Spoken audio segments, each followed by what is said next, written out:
Think you need your own money to invest in real estate? Think again. Many investors scale by using other people's money, or commonly called OPM in the real estate investing world, and you can too.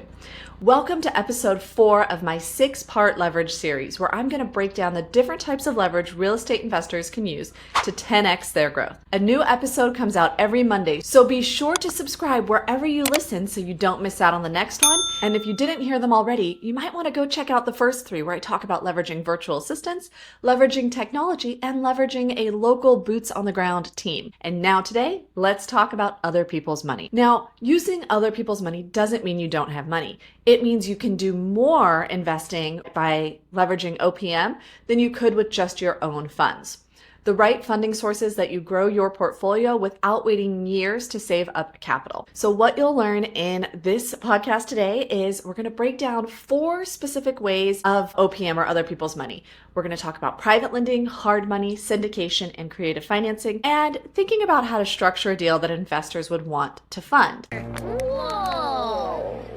Now, if you're new to this idea of other people's money or has like a weird factor to you, it's just another version of like a mortgage loan that you might get from a bank. So many investors starting, you're going to put some percentage down, you're going to get a loan from the bank, and you may have heard about the leverage that gets, right? If you put 20% down on a $100,000 property, 20 grand, and that property goes up 5% or 5 grand, you really made 5 grand on only 20, so you got a 25% return. So that's what we love about leverage on a very basic level, right? And that's why we use mortgages and why real estate investing is such a great strategy, because you have that opportunity. So there could be various reasons that going out and getting that loan from the bank isn't a win for you right now. Maybe you already have a lot of investments. Maybe you don't have a lot of income that the bank likes. Maybe you don't have a W-2 income and you're a 1099 or independent contractor or switched jobs recently. I don't know. So these are all other options that are available for you.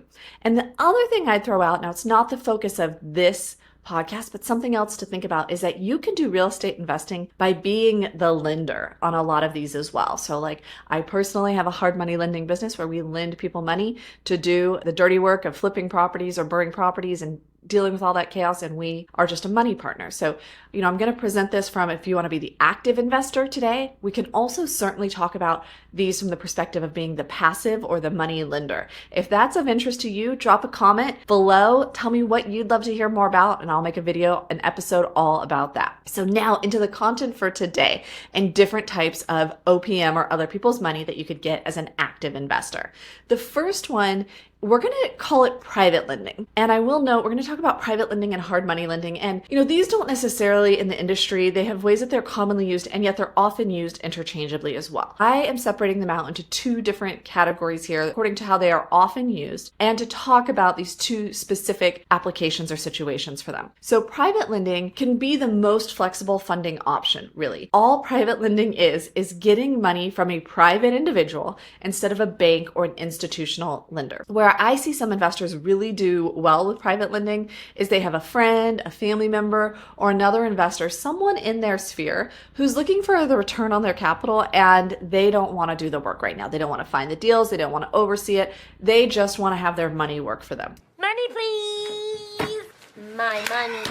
So some private lenders are going to want to be like a bank. They're going to have structured terms. They're going to have secured loans. Like by secured loan, I mean, they're going to want to either like have a lien on the property or have a lien on something else, or have you personally guaranteeing the note or something like that. Some private lenders are going to be very structured, very risk averse like that, while others can be super flexible. If you're borrowing money from a friend or a family member, they may just be like, hey man, here it is. This is the return we agreed on. You're going to get back to me this date. It is what it is, right? And I've seen you might be like, oh my gosh, yes. Are there people like that? Yes, there are. I know investors who get loans like that. So there's really the whole spectrum. And that's the thing about private money, is it's whatever person A and person B in the deal agrees to. So if you go with like a fixed rate loan, you could end up with something that's like the hard money group will talk about it, but the terms are really going to vary, if there are terms, based on that lender preference. And the other thing with a private loan is it could be an equity partnership. It could be that instead of charging interest, a private lender wants a share of the deal's profits. That's one way that you could do it.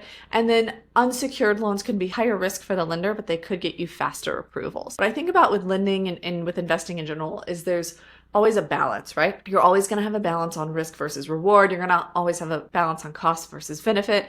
And when you get into loans, the easier it is to get the loans, typically the more expensive those loans are, the more you're going to pay in interest rate or terms or things like that. The pros of private lending is that it's totally customizable. You and the lender are going to set the terms, and there's no strict underwriting guidelines in general. It's just what that person you're borrowing the money from wants. The con, it can be expensive. Like I said, you're paying for flexibility, so interest rates can be high. Now, let's say you're like, this is what I want. This is what I want. I want private money. I want to be able to just get a loan and do what I want with it. Where do you find that? Your existing network, friends, family, colleagues. Many people want passive income, and so it's worth being out there and opening up and saying, hey, I'm looking for investors. I've been doing real estate investing for a while. Now, this is a good point. The longer track record you have, the more you can have data on that track record or examples of that track record, the more likely they are to lend with you.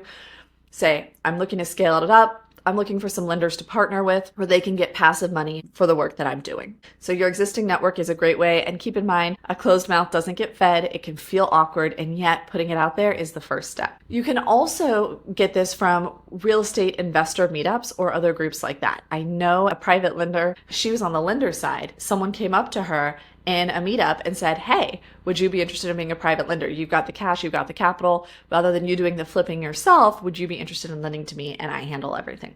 So you can find those people that started her whole career as a lender. So you can find those lenders in groups like that. And maybe you have to be the one to float the idea to them. And not everyone's going to say yes, but some will. Another way you can find private lenders is content marketing. Show your deals on social media to attract interest. That is something that is working for a lot of investors. Another way is to work with a mentor or a partner who already has lender relationships. Sometimes real estate investors can be kind of cheap, right? And they can cut off their nose to spite their face. Like they don't want to pay for learning. They don't want to pay for maybe a mentorship or a course or anything like that. And yet when you pay for something like that, you're not just getting the education, you're getting the relationship and the networking that comes with that. The other people who worked with that mentor, other people who are going to be in that course, or the person that mentor or that leader, that trainer, that coach can connect you to. So if you're paying to be in any of those groups, use that network and realize when you consider the cost benefit, that network is part of the benefit you're going to get for paying for that program or that opportunity. Now, let's say you figured out that this is what you're going to do. You've got somebody who's going to lend to you. How do you structure the loan? Well, again, it can be whatever you want. We can say typically you're going to see an interest rate from maybe you're going to get as low as 8% if you're lucky, and it could very well be up to 12, 16%. And it all depends on your experience, the risk level, and the other terms. So if you want the other terms to be favorable, the interest rate's going to be higher, and it's going to be a balancing act between all the different factors. You want to consider if the private loan will be secured, like there's a lien on the property, or unsecured, like maybe a personal guarantee or a promissory note. You also want to think about, is it short-term or long-term? Is the lender going to get paid back in 6 months or less, 12 months or more? What are we looking at in terms of that? And that's going to affect the interest rate and other terms as well. So that kind of gives you an idea of private lending, which is just you and a lender making a deal that works for both. Let's talk about kind of like a related aspect now, the next group of hard money lending. Now, hard money lending is often a kind of private lending from private people, small companies, things like that. There are some big institutions doing hard money lending, so it can be in that private lending or it cannot. What it typically is a hard money lender is going to be an asset-based lender that's going to provide short-term loans for fix and flip projects or for BRRRRs. They're going to pay for that purchase and the renovation, and then they're going to get paid back at either the sale or the refinance. That's typically what a hard money lender is doing.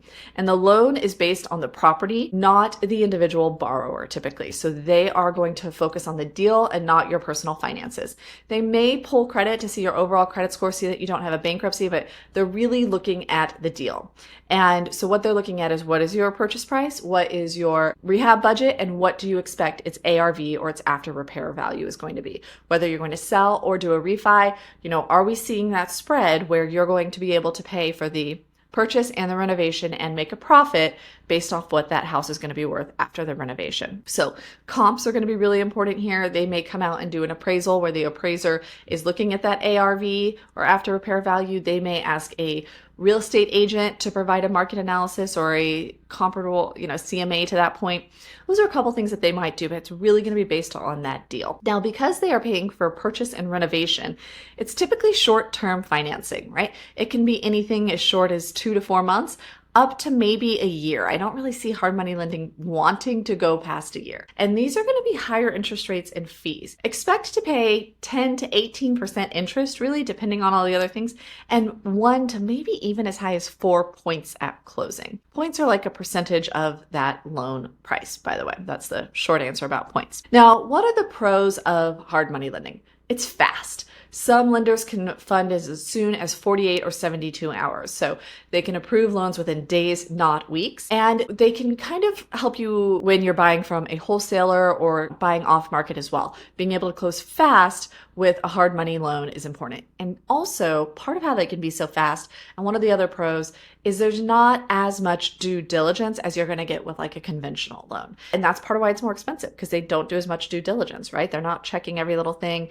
They're not needing to always go in there for an appraisal. It depends on the hard money lender whether or not they do an appraisal. So keep in mind, you get it fast and a little easier. The con is it's going to be higher cost. You're going to have higher fees and higher interest rates than you may with some other loan options, but it really is good for short-term projects because like other options aren't feasible, right? Like other options, like a conventional loan, often they're not paying for renovation. They're going to be having a lot longer due diligence, where some of these off-market and wholesale deals you can't get with a conventional loan. So hard money or private money is really often your only option for some of these off-market options. Now, when would you want to consider hard money? When you're flipping a house or when you're doing a BRRRR deal where you're buying, renovating, or rehabbing, renting, refinancing, and repeating. Those are the two main things where people are looking at a BRRRR. And especially if you want to close quickly with something off market or anything. But also the other aspect I would say for hard money is you're financing the renovation, which can be difficult to do with more conventional loan products. So that's where hard money is nice, right? So those first two, private money and hard money, are really for beginner to intermediate investors, right? Or I mean, you can continue using it as an advanced, but the door is open even early on. Hiring a virtual assistant shouldn't be a guessing game. If you're ready to offload time-consuming tasks and scale your real estate investing business, my Real Estate VA Launchpad course gives you the exact roadmap to find, train, and manage high-performing VAs. Learn how to delegate like a pro and take back your time. Enroll now at adriennegreen.com/courses, and you'll find that link in the show notes below. This third option is more for when people are getting to be an advanced investor and really wanting to continue to scale. And that is raising capital through syndication. This is not something you're going to do as a beginner. It is something I have been so happy to see investors scale up to and use. So what is it? What does this mean? You may hear this term syndication thrown around. What is it? A syndication is when multiple investors pool money together to buy a larger property. You'll often see it with multifamily or commercial real estate, self-storage, other things like that. I have heard of some syndications for things like single family, especially in the short-term rental space. I think that more often it's the larger multifamilies or commercial places. And within this pooling of money, there's two ways to be involved in a syndication. The first is the active role. That's what's called a general partner or a GP. The active role, you're the active investor in it. You're finding the deal, you're raising the capital, you're managing the investment, you are actively in it. If you want to be a GP and make money in that role, which you can do very well, realize that it's going to require experience and credibility. Again, not for somebody who's a beginner. Investors are not going to trust you with the money if you have no track record. And would it be responsible to take other people's money to do something you've never done before? I would leave that up to you to decide. Then the other role that you can be in a syndication is a limited partner or an LP. This is the passive role. This is where you are making money off your money rather than you work. That's where you invest in someone else's syndication and you collect the returns without doing any work. Both paths in the syndication can be quite lucrative. The first, being a general partner, can really get you a great return, and yet you are taking on a lot of responsibility and a lot of work. Limited partner, you're letting your money work for you, which, I think is very rich dad, poor dad-esque, right? That's the ultimate goal, is your money works for you. So what does a syndication look like now that we understand the basic picture? What's it structured like? The basic structure is that the GPs or general partners manage the deal and they raise capital. Limited partners are going to contribute that capital, and the general partners accumulate enough money, often paired with a commercial loan from a bank or other lender, and they go in and they buy that property. And syndications can be value add, they can be ground up construction, they can just be buying and holding rent ready. They can be in the asset itself, like we said, can be anything. It can be an apartment building of long-term rentals. It can be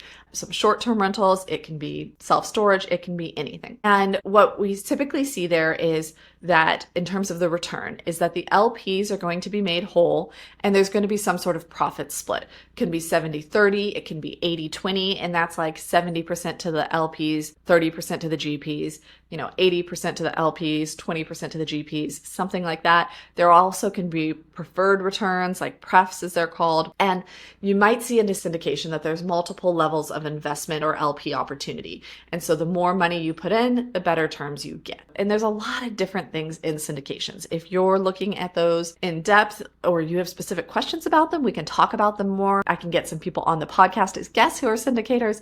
Tell me what you want if that's something you're interested in. Now, what are the pros of a syndication? Well, if you are on the GP side, it gives you the opportunity to control large assets with little of your own money. You're leveraging your expertise and you're leveraging your connections and your network to bring in investors, and you're going to get financially rewarded for that. Now, it is active, so it is a job. It isn't totally passive because, some real estate investing is active, some's passive. The GP side, active, LP side, passive. Also, syndications do require SEC compliance. There's going to be legal fees. It can be costly, and there's a lot of responsibility. If you are a GP and you fumble things, people might want to sue you. That could happen. So just be aware. Make sure that that is a conscious choice and liability and role you are choosing, knowing everything that goes into it. Now, if you're like, oh my gosh, I know I want to be GP, but I don't know where to start. You want to start with partnering with someone who's experienced. You want to start to build up your track record. You want to build credibility by doing smaller deals first before you try to raise like millions. And you want to make sure you understand the SEC regulations and laws that go into effect with marketing and capital raising. And then I would say you get started, you practice, you try it, and you build and build, right? And on to our last method of other people's money, creative financing. Now, creative financing is quite the buzzword. Honestly, I thought twice about whether or not to include it here, and yet I want to include it because it is a valid strategy. It's something I've done myself, and while it is talked about a lot, and it can feel a little overhyped, there are opportunities to do it. Creative financing is where you can buy real estate with, as the phrase is, buying real estate with no or low money down. Like that is the phrase everybody uses for creative financing. And there are a few different things or common strategies for creative financing. The first is seller financing, where instead of getting a loan from a bank, or maybe in addition to getting a loan from the bank, the seller is the lender. Okay. And you're going to make payments directly to them. These things don't have just one way that they can work. So you could do where you're bringing no cash to the deal and you're paying a seller note, and then you're getting another loan on top of that so that you have zero money down, but you're paying back the seller and you're paying another lender. You could also be where you're bringing a small down payment. Like let's say the seller has the place in cash or almost cash or something like that, and you're bringing a small down payment that's maybe paying off the loan that they currently have, and then you just have a mortgage with that seller where you're paying them back, something like that. If you're listening and you're scoffing and you're like, seller financing, everybody talks about it, nobody does it. I have a property that I got with seller financing myself, okay? I'm not like the hardcore creative financing people, but for my own story of seller financing, I was working to buy another short-term rental, and this was back in 2022. And so we were using our latest figures, making the offer, about to come to a deal, and then double checked with the lender, hey, I want to make sure my estimates for rates and everything are accurate. Turned out they were a little off. When we put in the up-to-date rates, we're like, oh my gosh, this price that we thought would work would not work because rates are so high. And so, told the agent, our agent, who went to the seller's side and said, sorry, like they were negotiating in good faith. They thought rates were going to be X. Turns out rates right now on a loan like this are Y, and the numbers just don't work there. And these sellers actually came back to us. They really wanted to sell. And they're like, what if we did seller financing and we offered you a better rate? And that's what we ended up doing. So there are opportunities for seller financing. I also know that some partnerships or JVs that I'm in are selling to buyers with seller financing. Now, I do think seller financing is easier to get potentially when you're dealing with other investors who know what it means versus primary residence homeowners who may have no idea what that is. But seller financing is definitely something to think about. Now, what are the pros of seller financing? First off, better rates or better terms that actually make the numbers work, right? Another thing is that you often may not have the same credit checks, bank approvals that you would getting a conventional loan, which means you can close faster and easier. The con is, of course, can be not all sellers are open to it, is the way to say it. And you must negotiate favorable terms overall. Seller financing in and of itself doesn't mean it's going to be favorable terms, right? The seller financing gives you the flexibility to find terms that are a win-win, which is the ultimate goal. Now, another form of creative financing are subject to deals, where you take over the seller's existing mortgage without qualifying for a new loan. So how this works, and there's certain types of loans where it works and doesn't work and everything like that. But let's say somebody often owned a house for a very short amount of time. And so if they went to sell, they'd have to pay money to sell their house between getting the house ready, realtor fees, things like that. Often these people, they bought their house relatively recently. They don't have enough equity in it to handle all the costs, the closing costs, prep costs, everything that goes into selling a house, but they can't keep it anymore. That is your very traditional subject to situation. So what you can do is come in often with little or no money down, and you are assuming their mortgage effectively. So you don't have to qualify for a new loan. And this is really popular right now because maybe you can assume or take over their mortgage that is at a much lower interest rate than you could get out on the market today. That's one of the reasons that it can be popular. So it opens doors, it makes numbers work where they might not otherwise. It often requires little to no money down, like much smaller percentages than conventional loans. But there are some cons, right? And if you're a seller looking at accepting a subject to, you want to make sure to protect yourself. And there can be some legal situations here. But a con is if you stop paying, the loan is still in the seller's name, and that can create some legal issues and be a little tricky to go out to deal with. Another type of creative financing is a lease option. So like a lease option to buy is what I often think of, where you're leasing a property, and when you start leasing that property or renting it,